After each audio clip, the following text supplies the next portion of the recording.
글로벌 전기차 투자 ETF로 우선 추천하고 있는 그런 ETF가 있잖아요.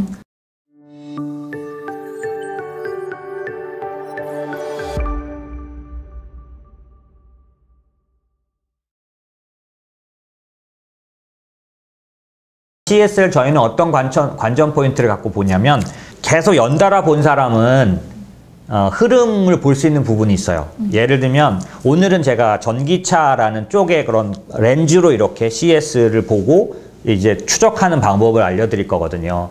그러면 이제 저희가 CS를 보는 중요한 포인트는 뭐냐면 산업에서 어떤 기술이 얼만큼 대중화됐는지를 숫자로 이제 애널들이 말해준 숫자들이 나오기 전에, 그러니까 그 숫자를 보는 건 저희 같은 경우는 되게 여러 가지를 이용해요. 예를 들면 중국의 이커머스 기업의 대중화를 할 때는 그 온라인 관련된 리테일 도소매 업종을 다루는 애널들도 그런 얘기를 하지만 우리나라 무역 관련된 우리나라 부서, 코트라 뭐 이런 식으로 뭐 그런 부서의 홈페이지에 가도 중국의 이커머스에 대한 자료가 무궁무진해요. 그래서 지금 현재 중국의 이커머스는 50%를 타오바오, 그러니까 알리바바가 차지하고 있고요. 징둥, 메이티안팅, 그 다음에 그런 식으로 약간 이제 대부분 세계 회사가 텐센트와 알리바바와 그 징둥도 마찬가지지만 얘네들이 갖고 있는 회사들 쭉 이렇게 돼 있기 때문에 그런 정보들을 얻는 것처럼 기본적으로 저희는 기술이 어느 정도 이제 대중화됐는가의 관점으로 CS를 보는 거예요. CS에서 이렇게 시연되는 걸 보면은 예를 들면 요번에 롤러블 같은 것도 실제 물건을 안 보여줬거든요. 그렇죠. 네, 그러니까 CS의 단계를 보면 이게 얼만큼 양산화 됐는지 아닌지도 분명히 알 수 있고요. 아까 제가 롤러블은 당연히 양산화된 게 아니라 양산화가 얼만큼 남아있는 거잖아요. 양산화 되려면 일정량의 Q가, 그러니까 일정량의 수량 주문이 보장돼야 돼요. 예를 들면 조금 이따 전기차 말씀드릴 때 말씀드리겠지만 전기차가 왜 2021년에 굉장히 급속도로 발전하냐면 이제는 전용 플랫폼이 나와도 될 만큼 수요가 올라온 거예요. 그러니까 쉽게 말해 공장으로 말하면 라인 하나를 독립적으로 전기차만 위해서 만들어도 돼요. 이제는 전용 플랫폼 시대예요.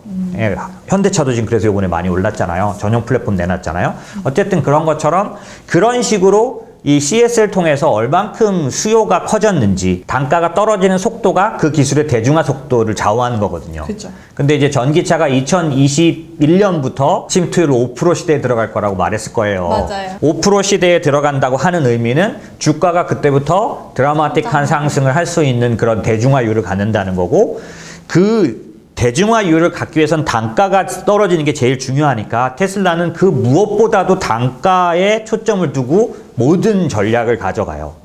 그러다 보니까 우리는 어떤 걸 보냐면 전기차를 구성하는 부분들의 그 단가 비중이 있잖아요. 단가에 끼치는 어떤 그죠, 가격에 끼치는 영향. 그래서 전기차는 우리 모두가 알다시피 가장 전기차의 가격을 좌우하는 현재 1순위 뭘까요? 배터리? 그렇죠. 그러니까 우리는 누구나 어떤 전기차 관련돼서 전부 배터리 데이 얘기만 있는 거예요. 그렇죠. 그런 이유가 있는 거예요. 테슬라도 테슬라의 배터리 데이를 하는 이유는 역시 이 전기차를 절대적으로 가격을 떨어뜨릴 수 있는 분야는 배터리인 거죠. 그런데 아까 말씀드린 전용 플랫폼이라는 건 어떤 의미가 있냐면 가격을 떨어뜨릴 수 있는 부분들 중에서 고정 단가를 떨어뜨릴 수 있는 것 중에 제일 큰 부분이 지금 전용 플랫폼인 거예요. 전용 플랫폼이라는 거를 보면 지금 그냥 숫자로 제가 말씀드려 볼게요. 전기차 제조 원가를 차지할 때 배터리가 25%, 개발비가 10%, 그 다음에 파워트레인이 7%, 직접비 29%, 고정비 29% 이렇게 되는데 여기서 배터리의 가격이 이제 나머지들은 잘 바꾸기가 어려워요. 그래서 파워트레인 부분도 이 전기차에서는 꽤 큰 이슈가 돼요. 오늘 제가 말씀드리겠지만 미국의 카누라는 회사가 얼마 전에 IPO로 들어왔는데 걔네가 파워트레인만 하는 거예요. 오늘 제가 말씀드릴 내용 중에 우리가 전기차를 투자하면 향후의 전기차 미래를 보면 CS를 보니까 딱 이렇게 세 가지 부류가 있는 거예요. 뭐냐면 기존 완성차 업체가 전기차를 하는 거, 그 다음에 빅텍이 전기차를 할 것 같아요. 왜냐하면 사실 정확하게는 전기차를 할 게 아니라 자율주행차를 할 것 같아요. 그 다음에 그러니까 빅텍이 자율주행차 기업이 되는 거, 그 다음에 아까 완성차 업체에서 나오겠죠? 현대차 같은 데서. 또 하나는 뭐냐면 제가 말씀드린 OEM 전기차만 제조만 해주는 거예요. 완성차 업체가 아닌 거예요. 근데 이쪽에 스타트업이 굉장히 많아요. 어떻게 이게 가능한 거죠? 전용 틀만 만들어내요. 그래서 그거만 계속 찍어내는 거예요. 그러니까 단가가, 예. 그러니까 뭐, 직관적으로 그런 거지만, 이 전용 플랫폼을 갖고 있으면, 이 전기차가 굉장히 싸게 나가는데 일조를 해요. 단가를 떨어뜨리는데. 왜냐면, 제가 그냥 여러분 직관적으로 이해하게, 라인이 딱 똑같은 걸 계속 찍어내면 모든 게 효율성을 떼요. 그렇죠. 생산성. 그렇죠. 모든 것들이. 그리고 단가도 아시다시피 우리가 1000개 살 때 값이 떨어지잖아요. 부품도 똑같은 거를 1000개 사오면 싸게 사올 수 있거든요. 그러니까 모든 이것들이 합쳐지면 전기차 단가를 떨어뜨려요. 물론 뭐니 해도 배터리 단가가 제일 중요하지만 지금 이런 것들을 다 총동원해서 전기차 단가를 떨어뜨리는 게 지금 전기차 시장에서의 전쟁인 거예요. 물론 이거에 가장 그 중요한 거는 테슬라가 선언했죠. 전기차 배터리를 지금값의 반으로 떨어뜨린다. 그리고 그러기 위해서는 자기네가 자체 생산까지 하겠다. 이렇게 말했잖아요. 근데 아시죠? 테슬라는 전기차만 보고 배터리를 하는 게 아니에요. 그렇죠. 예. 그 지금 어저께 저희 직원들하고 얘기 나눴는데 위성 143대 쏜 거 아시죠? 네. 뭐 이런 것들 다 이 배터리 관련돼서 어쨌든 이제 그러다 보니까 배터리 관련된 어떤 그 단가 떨어뜨리는 게 제일 중요하긴 할 것 같아요. 그래서 만약에 우리가 이제 생각해 보면 이런 거예요. 우리가 지금 전기차 업체들에게 좀 오버 밸류를 주고 있잖아요. 여기서 오버라는 건 실제 가격은 이제 버블이라 이런 뜻이 아니라 조금 땡겨서 가격을 주고 있잖아요. 앞으로 이제 수익성을 확실히 가질 거라고 믿고 우리가 전기차를 투자할 때 리스크 요인은 뭐냐 하면 배터리 기술이 생각처럼 빨리 안 발달하는 거. 네.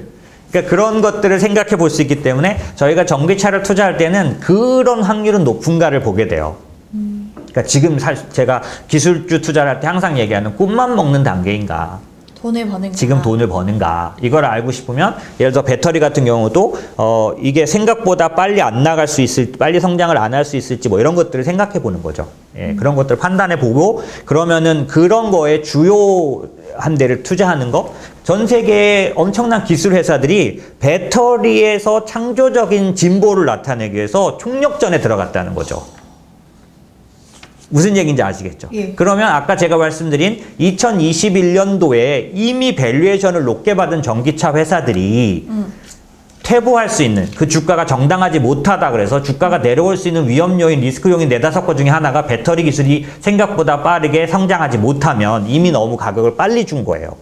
왜 그런 논리가 나오냐면 배터리가 더 좋아지지 않는 한은 단가가 내려가지 않으니까 더 많은 대수를 파는 것 자체도 어려워지고 더 많이 팔지 않는다면 이익은 지금 정도일 텐데 그러면 가격은 이미 너무 먼저 간 거죠. 그렇죠. 그러니까 아까 제가 말씀드린 이 모든 그 주가가 다이나믹하게 올라가는 걸 유지하려면 Q와 P가 다 늘어나야 되는 거예요. 물론 이제 P는 단 하나의 단가로 보면 높아지면 안 되죠. 단가는 내려와야 되겠지만 어쨌든 그 판매 대수는 많아져야 되는데 그렇게 생각을 했을 때 저희가 리스크 요인이 높지 않다고 보는 이유는 이런 거예요. 요번에 CES를 했는데 기존 자동차 업체 중에서 전기차에다 완전 올인한 회사와 이제 그렇지 않고 그걸 그냥 어느 정도 맞춰가려는 회사가 너무 극명하게 최근에 주가가 갈리면서 사람들에게 인식을 싹 바꿔놓은 거예요. GM 같은 데는 로고까지 바꾸고 그리고 거기는 완전히 그러니까 올인이라는 걸 선언을 했는데 52주 신고가를 낼 뿐만 아니라 그 다음에 가능성도 보여줬죠. 지난번에 제가 얘기 드렸는지 모르겠는데 그 GM이 마이크로소프트의 투자금을 받아서 같이 투자한 크루즈라는 회사, 이 회사는 자율주행 전문 기업이고 글로벌 3 안에 들어가요. 제가 본 자료로는. 그래서 지난번에 바이두도 대단하다. 왜냐면 제가 자율주행 얘기를 하면서 AI 얘기를 했잖아요. 네. 테슬라가 앞으로 자동차 회사로 밸류에이션을 보면 지금 너무 간 거예요. 완성차 업체 다 합친 만큼 시총이니까. 그렇죠. 말도 안 되잖아요. 근데 테슬라는 어떤 걸 선언한 거냐면 이게 그때도 한번 말씀드렸지만 테슬라의 수익 모델은 이거예요. 차를 한 대 팔고 나서 그 다음에 들어오는 돈이 차값보다 더 들어와요. 원래 완성차는 차를 한번 팔고 나면 끝이죠. 그런데 테슬라는 차를 딱 팔고 나서 우선 FSD에다가 얼마 정도 되더라? 2만 불인가요? 이렇게 돈을 내고 FSD를 구입하는 거예요. FSD가 뭐냐면 자율주행 그 소프트웨어잖아요. 그리고 이거를 업데이트 받는 대가로 2만 불인가 낸단 말이죠. 뭐 이런 식으로 이 비용들을 계산한 걸 보니까 이게 자동차 판 것보다 엄청 높아요. 보험도 테슬라가 내놨고 뭐 이런 식인 거죠. 그래서 어쨌든 이런 걸 하려면 그 기본이 뭐냐면 데이터다. 제가 그런 얘기를 했고 기타가 그 좌우하는 부분들은 AI다 이런 얘기를 했었잖아요. 그래서 그런 면에서 지금 이제 자율주행차나 그 다음에 이 전기차 쪽에서는 기본적으로 빅데이터 관련된 기업들이 지금 자율주행 관련해서는 앞서고 있는데 그러니까 두드러지고 있는데 그런 것들 중에 제가 말씀드린 GM도 이미 행보가 와 있다는 거죠. 그러면 BM하고 반대되는 그러니까 완성차 업체인데 어찌할 바를 모르는 기업들이 또 있다는 거예요. 그러니까 왜냐하면 이들은 이제 전기차 세상에서 이제 2020년이 희한하게 그 모든 걸 그냥 아예 판정을 내버린 거예요. 전기차를 하지 않으면 망한다. 예, 죽는 거다라는 거를 어느 정도 결정을 내버린 세상이니까 아까 제가 말씀드린 것처럼 완성차 업종에서 볼 때는 뒤늦게라도 쫓아가는 전략을 하려면 그래서 아까 전기차 회사 중에는 OEM 회사가 있을 거라는 게 기존 완성차 업체는 방법이 없어요. OEM 회사하고 연합하는 수밖에. 왜냐하면 지금부터 전기차 모든 기술을 따라가서는 게임이 안 돼요. 그리고 단가를 낮출 수가 없어요. 그러다 보니까 OEM 회사는 반드시 성장하게 돼 있거든요. 기존 자동차 업체가 얘네랑 붙을 수밖에 없는 거예요. 그럼 빅텍도 어떤 면에서는 애플이 왜 자꾸 현대차랑 뭐 이 기아차 얘기가 나올까요? 애플은 자체 생산하진 않을 거니까요. 그렇잖아요. 그러니까 당연히 생산해주는 회사와 같이 할 거라고 보는 거잖아요. 그러니까 빅텍도 기존의 자동차 회사를 인수하기엔 덩치가 크고, 예. 그다음에 앞서 있는 회사는 살 수도 없을 거잖아요. 그런 면에서 보면 아마도 OEM 회사와 빅텍의 결합도 많이 가능해지고, 뭐 이런 것들이 있는 거잖아요. 실제로 지금 회사들을 많이 사들이고 있어요, 빅텍들이. 그러다 보니까 예를 들어서 지난번에 제가 말씀드린 중국은 딱 그게 딱 돼 있다고 말씀드렸잖아요. 그래서 뭐 텐센트와 바이두와 니오 이렇게 딱 결합된 형태. 그러면 샤오펑은 또 다른 그 다음에 리오토도 또 다른 대규모 그 기업들 예를 들면 알리바바 뭐 이렇게 다 다르다 그랬잖아요. 그런 식으로 빅텍들이 이미 전기차나 그 자율주행 회사들을 딱딱딱 연합을 형성하고 있잖아요. 이제 그렇게 봤을 때 이제 제가 왜 중국을 따로 전기차에 대해서 투자해야 되느냐라고 보면 실제로 그 소재 있잖아요. 반도체, 그러니까 그 전기차에 들어가는 배터리에 들어가는 소재들, 그 다음에 전기차의 소재 관련돼서는 중국 업체 점유율. 그러니까 배터리 소재에 있어서 중국 업체가 양극재에서 중국 업체가 차지한 전 세계 양극재 부분에서 전 세계에서 70% 차지해요. 중국 업체가. 음극재에서 75%, 전해액에서 70%, 분리막에서 거의 60%. 이게 무슨 얘기냐면 전기차 산업이 성장을 하면 이 소재 산업, 소재를 하는 중국 소재 기업들이 어떻게 되겠어요? 커질 수밖에 없다는 거죠. 결국 2021년도에 전기차 사이즈가 커질 때, 전기차 산업이 커질 때 우리는 테슬라만 생각을 하지만 실제로는 제가 볼 때는 정말로 주가가 올라가고 서프라이즈가 나올 때들은 중국의 소재 기업들이에요. 배터리 소재 업체들. 중국의 소재 기업을 투자할 필요가 있는 거죠. 그러니까 이제 제가 말씀드리는 거예요. 그렇다고 해서 배터리 4강이 바뀌진 않아요. 이건 요인을 말씀드릴게요. 배터리 4강 선두 기업이 후발 배터리 기업에게 자리를 내줄 리가 없는 거예요. 왜냐하면 이번에도 LG화학, 그 다음에 삼성 SDI, 그 다음에 SK가 선언한 걸 보시면 대규모 투자예요. 대규모 투자를 해서 이럴 때 격차를 확 내겠다는 거예요. 그럼 어떻게 됐냐면 기존 완성차 업체는 4강과 손을 잡을 수밖에 없는 거예요. 왜냐하면 이 배터리 기술이 묘한 게 뭐냐면 양극재, 음극재, 전해액 말했지만 이게 디지털 산업인데 전기차의 산업이 이 소재 부분은 아날로그예요. 그동안 20년, 10년씩 해온 데만 기술이 발전할 수 있는 거예요. 이제 시작해서는 못해요. 진입장벽. 예, 안 돼요. 그래서 뒤늦게 시작한 후발 주자는 이 부분에서 따라오려면 문제가 많은 거예요. 그런데 4강이 어디죠? CATL. CATL, LG화학, 삼성 삼성 SDI, 뭐 또 여기다 넣는다면 뭐 SK나 뭐 이런 데를 넣을 수 있어요. 어쨌든 뭐 또 다른 그 파나소닉 들어갈 수 있는데 어쨌든 이런 데들은 격차를 벌일 수밖에 없잖아요. 그러다 보니까 지금 말씀드린 것처럼 저희는 전기차 캐파가 커지면 커질수록 배터리 회사가 특히 이제 배터리 회사가 많아질 거예요. 지금도 막 생기고 있거든요. 그래도 얘들이 못 따라오리라고 보는 거죠. 이 시장의 성격상. 그러니까 우리는 4강에다 투자를 해야죠. 그렇죠? 그러니까 그 투자도 용이해요. 좋아요. 그런데 지금 제가 말씀드린 소재 회사의 투자도 너무나 리즈너블한 투자라는 거죠. 왜냐하면 배터리 시장이 커질 거니까. 배터리 시장이 커질 때 그 배터리 시장에 반드시 쓰이는 양극재, 음극재, 전해 얘네들을 60%에서 70%를 중국 기업이 담당하고 있다는 거죠. 얘네를 안 쓸 수 없는 부분이 있는 거예요. 어떻게 보면 LG화학이나 삼성 SDI가 수준 높은 배터리를 내놓을 때 이 그 한국의 기업이 좀 그 층이 얇아요. 배터리 소재 회사는 한국이 작아요. 예. 중국이 다 잡은 거죠. 그래서 하여튼 그러다 보니까 저희가 그러면 어떻게 생각할 수 있냐. 전기차 시장이 확실히 커진다고 본다면 이 전기차 시장에 투자하는 방법을 이제 진중하게 앉아서 하나하나 이렇게 펼쳐볼 수 있다는 거죠. 뭐 테슬라 이렇게 하는 건 틀리지 않는데 맞는데 그것만 현명한 투자는 아니고요. 그건 좋은 투자인데 제가 지금 말씀드린 이런 투자들도 좋은 투자에 속할 거다라는 거고 그러면 중국의 소재 회사들을 투자할 수 있는 방법이 뭘까라고 생각해야 되는데 이 소재 회사들은 큰 데도 있지만 작은 데도 있거든요. 그래서 여러분들이 만약에 중국의 소재 산업, 소재 회사들, 지금 말한 대표님이 말한 반도체 소재 회사들, 아까 반도체가 아니라 배터리, 전기차 배터리 소재 회사 투자하려면 어떻게 될까요? 라고 생각해 본다면 이제 생각을 이제 이게 우리가 성장하는 길인 거예요. 방법을 생각해 보는 거예요. 그러니까 저희가 지금 글로벌 전기차 투자 ETF로 우선 추천하고 있는 그런 ETF가 있잖아요. 그래서 LIT 막 이런 거 막 얘기하고 그랬던 때가 정말 그러고 코로나를 맞았으니 얼마나 1년 지났네요. 그래도 그렇죠? 예.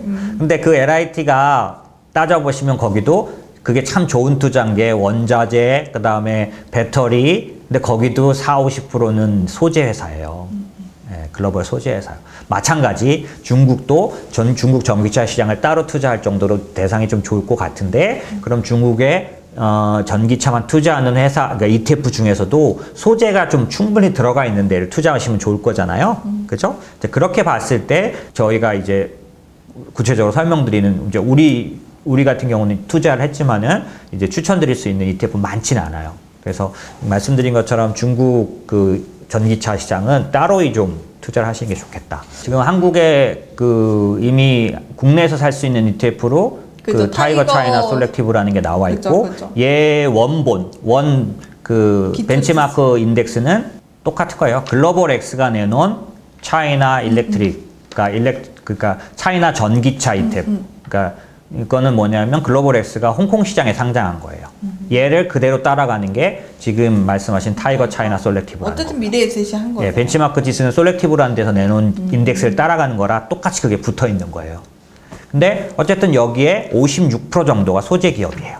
그러니까 저희가 기술주 투자할 때 이제 그 보조금이 들어가면 돈이 글로 몰려 들어가서 그러니까 보호를 받잖아요. 지금 중국이 대부분 보호 단계에서 성장한 그래서 한국의 자동차, 현대차, 기아차가 왜 주고에서 다 이렇게 의미를 못 가졌냐면 철수는 아닌데 그렇게 말하면 좀 과격한데 어쨌든 제대로 값을 못했어요. 점유율이나 이런 면에서. 왜 그랬냐면 중국이 아주 그 자기들 특유의 방법을 사용해서 해외 현대차나 기아차 같은 데들이 발을 못 붙이게 했거든요. 왜냐하면 보조금을 3천만 원 이하, 그러니까 3천만 원 그 뭐죠? 그 CC 같은 걸로 제한을 해서 현대나 기아가 갖고 있지 않은 그런 그 규모의 라인업에 차만 보조금을 주는 거예요. 그러니까 현대나 기아는 경쟁이 안 되는 거죠. 예, 뭐 그런 식으로 해서 그 보조금 제도에 의해서 보호받은 산업에다가 우리가 투자를 할 때도 있지만 기술은 그 단계를 넘어서야 돼요. 저희가 기술주 투자할 때는. 그래서 저희가 신재생 에너지를 투자할 때도 이제 풍력 같은 경우에도 그러니까 태양광 같은 경우도 이미 보조금 없이도 1대1로 붙어도 충분히 경쟁력이 가진 만큼 단가가 떨어졌어요. 그러니까 태양광 같은 경우는 판넬 가격 같은 것들이 다 그런 걸 좌우하는데 그럴 때 이제 거기서 진짜 메이저 기업들이 나오기 시작하거든요. 그래서 저희는 이제 그런 걸 보는데 전기차가 이제 그런 부분으로 들어가기 시작했고 기본적으로 중국도 그래서 이번에 작년도에 왜 중국 전기차 시장이 약간 침체 빠졌냐면 보조금을 확 줄였거든요. 중국이 쓴 정책이 초반에는 높게 주고요. 나중에는 자생력을 위해서 줄여요, 얘를. 예, 그런 부분이었거든요. 그래서 지금은 또 다시 이제 육성을 하기 때문에 이번에는 어떻게 쓰냐면 중국 차 직접에게 주는 부분들도 있지만은 예를 들면 농촌에서 중국의 농촌에서 전기차를 사면 보조금이 나가요. 그런 식으로 해서 판매 보조금을 막 쏟아주고 있는 거죠. 그래서 중국의 여러 그 업체가 살도록 부품 업체부터 이제 그러니까 소비를 살리는 게 그런 의미인 거예요. 예. 살 때 혜택을 줘서 반을 대주는 식으로 뭐 이런 식으로 하는 그런 것들이 하는 거죠. 어쨌든 이제 그렇게 봤을 때 제가 하나 더 말씀드리고 싶은 건 뭐냐면 기본적으로 저희가 주목해야 될 기업들 있잖아요. 저희가 그 이 전기차 스토리에서 테슬라라는 기업이 있었던 것처럼 지금 제가 말씀드린 중국의 전기차 기업에서 저희가 좀 주목해 볼 만한 기업이 하나 있어요.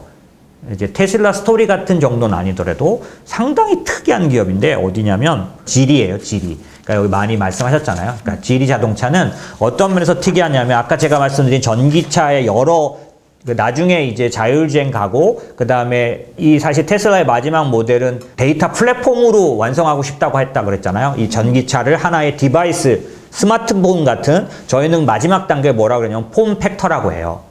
이 모든 이 기술들이 집중돼서 하나의 완성된 소비에 완전 철저하게 100% 소비가 집중된 대상, 그걸 폼팩트라고 해요. 그러니까 앞에 기술에서 폼팩터는 뭐였냐면 핸드폰이었었어요. 스마트폰에 다 모였잖아요. 모든 기술이. 예, 그런 것처럼 다음번 폼팩터는 자동차, 자율주행 전기차일 거라고 보는 거죠. 그래서 테슬라는 자기네 전기차를 디바이스로 보잖아요. 예, 그렇게 봤을 때 이런 어떤 모델을 가져가는 것 중에 이제 중요한 게 인공지능이다, 중요한 게 데이터다, 막 이런 얘기를 드렸잖아요. 근데 그렇게 봤을 때 지리 자동차는 특이한 조합들을 갖고 있는 거죠. 왜냐하면 지리는 최근에 발표했던 것 중에 지리와 폭스콘의 결합, 사업 제휴. 폭스콘은 어떤 회사예요? 아이폰 만드는 회사. 네, 아이폰을 만드는 대표적인 전 세계 가장 큰 OEM 업체죠. 그러니까 아까 제가 왜 전기차 모델 중에 OEM 모델이 있을 거라고 말했잖아요. 네, 그런 조합도 가져갔고 또 하나는 뭐냐면 지리가 텐센트랑 결합했어요. 네, 그리고 얼마 전에 말씀드린 것처럼 지리는 바이두랑 결합했어요. 그래서 지금 제가 말씀드린 아주 중국의 빅텍들과 지리는 합하면서 가고 있는 중이죠. 그래서 전기차 마켓에서 특정 어떤 위치를 만들어낼 것 같아요. 왜냐하면 그들의 하는 그 행보가 굉장히 특이하면서 뭔가 뜻이 있어 보이는 거죠. 지금 이제 마지막 수익 모델 형체로 가고 있거든요. 그래서 만약에 이제 여러 가지 잠재력이나 이런 걸로 봤을 때 지리자동차 정도는 관심 있게 볼 만한 기업이다라고 생각이 드는 거죠. 지금 제가 사실 오늘 좀 말씀드리고 싶었던 건 뭐냐면, 그러니까 주변에서 저희가 막 지나가는 정보들이지만 그 정보들이 이제 투자와 연결될 때 사전 지식들은 있어야죠. 말씀드린 것처럼 대중화율, 그 다음에 침투율이라는 게 굉장히 중요한 개념이라는 것들을 어느 정도 갖고 계셔야 되고, 그래서 어떤 산업이나 어떤 기술에 투자할 때, 대중화율을 가지고 진입을 하는 게 실패를 많이 없애는 길이에요. 그래서 항상 그 기술의 S커브라는 게 있다고 말씀드렸잖아요. 그래서 초기 1, 2, 3%일 때는 절대로 많이 떠 있을 때 지금처럼 이렇게 올라가 있을 때는 들어가지 마라.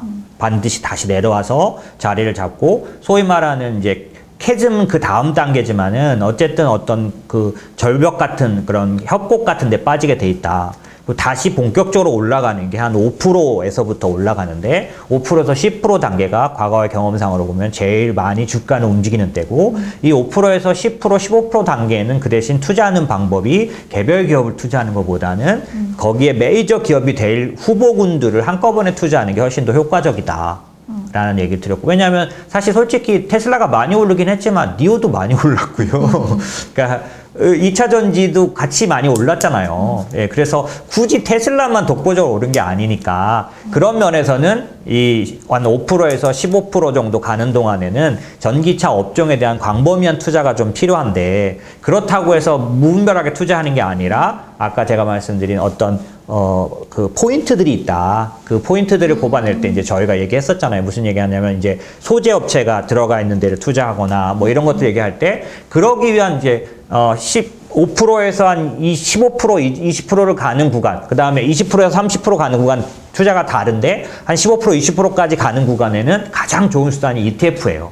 저희는 그걸 잘 알기 때문에 인모스트는 항상 계속 지켜보다가 5%대에 들어가 있는 기술 산업들을 투자하는 거죠. 사실 저희가 기술주 얘기를 하기 때문에 기술주만 투자하지 않고 또 하나의 사이클이 있는데 경기순환적 사이클도 저희가 하기 때문에 저희가 바벨 얘기를 늘 드려오잖아요. 그래서 장기 성장 기술주를 50% 가져가고 대신 얘네는 최소한 2, 3년의 롱텀으로 가져갈 수 있고 그 다음에 경기순환적인 사이클에 투자할 때 지금은 어떤 때냐면 경기 회복되는 리커버리 국면에 들어갔기 때문에 그래서 저희가 경기 민감이나 이런 쪽들에 대한 투자도 50%를 갖고 있다. 그래서 그런 투자들을 이제 추천드리냐고 뭐 신재생부터 해가지고 뭐 여러 가지를 추천드려왔고 저희 포트폴리오에 거의 정말 그렇게 들어가 있거든요. 그래서 그런 식으로 투자할 때 특히 기술주를 추적해가는 방법을 오늘 저희는 이제 좀 말씀을 드린 거죠. 그러니까 엄마 이틀이 됐는지 잘 모르겠어요. 중국 전기차가 10% 올랐다가 결국에는 뭐 보합이 좀 빠지고 끝났어요. 그런 식이에요. 그래서 저희가 이제 고객들 이제 자문사다 보니까 홍콩에다 주문 내는 일들이 요즘 빈번히 많은데 이제 호가 보고 너도 바로 바뀔 정도로 많이 거래가 일어나요. 그러니까 하루 변동성이 너무 크고요. 근데 이제 제가 왜 얘기를 꺼냈냐면 그럴 때 좀 그냥 기본적으로 분할 매수하세요. 그러니까 한 번에 사지 마시고요. 만약에 중국 전기차를 1,000만 원 사시기로 하셨으면 처음에 한 300만 원, 400만 원. 예를 들어서 지금 이제 시장이 조정을 해야 되는 그런 부분들이 굉장히 많이 있어요. 이제 전 좀 쉬어야 돼요. 이제 그래야 된다고 하면은 기다려서 그 조정을 기다려서 살려고 하면 기다릴 땐 또 왜 이렇게 안 나와요, 조정이. 네. 그런 거잖아요. 그러니까 기본적으로 어떻게 하는 게 좋냐면 그냥 3번 산다 생각하고 1월에 한 번, 2월에 한 번, 3월에 한 번. 그래서 지금 막 전기차 얘기 들었으면 지금 1월이 가기 전에 한번 사세요. 그러고 나서 2월 달에 가서 조정이 중간에 나왔으면 좀 싸게, 그러니까 조정이 나왔으면 2월 초에 나왔으면 그때 가서 고집 부리지 말고 뭐 2월 말에 꼭 사야지 하지 말고 더 이렇게 하지 말고 그냥 사고 그 다음에 또 3월 한 번 남겨놨으니까. 그래서 기본적으로 여러분들이 막 이 증시에서 꼭대기를 찾으려고 하고 바닥을 찾으려고 하는 게 실패의 가장 좋은 길이에요. 그래서 증시 격언 중에 뭐 무릎에 들어가고 어깨에서 나오란 말이 정말 맞는 말이에요. 왜냐면 무릎에 들어가고 어깨에 나오려고 하면 성공률이 되게 높아요. 그리고 늘 말씀드리지만 빠져나올 때도 분할 매도하는 게 왜 좋냐면 한 30% 정도 팔아 보잖아요. 그럼 어떤 느낌이 오냐면 좀 기다렸다 팔아야 될지가 확 와요, 느낌이. 왜냐면 내가 팔 때 느낌이 와요. 느낌이 옵니까? 네, 와요, 진짜로. 30% 이제 주문 내보시면요. 저는 브로커 오래 했잖아요. 그러니까 느낌이 오시는 거 주문을 아니에요? 딱 내면요, 쫙 나가잖아요. 기다려야 되는 거예요.